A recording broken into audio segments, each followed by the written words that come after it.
چەند جارێک قسە باسیشمان لەسەر کردووە نەک ئێمەوە زۆرێک لە میدیا جیهانەکانیش قسە باسییان لەسەر ئەم نووسەر و ڕووناکبیرەی کورد کردووە کە ئەویش بەختیار عەلیە هەم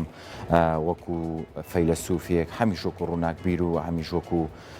چیرۆک نووس و ڕۆمان نووسێک کە پێگەیشی دیاری هەیە و بەشێک لە کتێبەکانی وەگەڕاونەتە سەر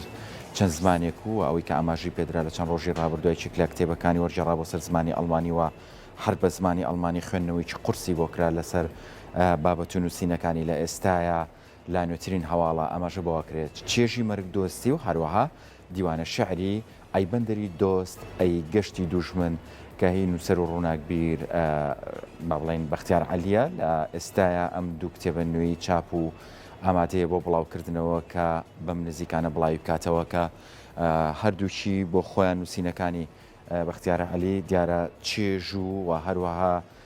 هێزێکی زیاتری بەخشی بە ئەدەبیاتی کوردی و بەتایبەت ئەو ژانرانی کە ئەو کاری لەسەر کردووە چجای شعر و ڕۆمان کە دوو بابەتی زۆر گرنگن و بەشێکن لە ژانرە گرنگەکانی ئەدەبیاتی کوردی ئەم تام و چێژ و هێزێکی زیاتری بەخشی بە ئەدەبیاتی کوردی. لە داهاتووشی نزیکدا لە ناوەندی ڕاهەندەوە چاپێکی نوێی کتێبی چێژی مەرگ دۆستی و دیوانە شعری ئەی بەندەری دۆست ئەی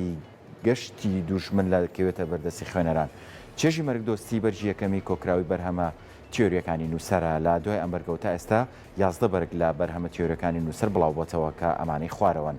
لە دیارەوە بۆ نادیار وەک باڵندەی ناو جەنگەڵە ترسناکەکان ئیمان و جەنگاوەرانی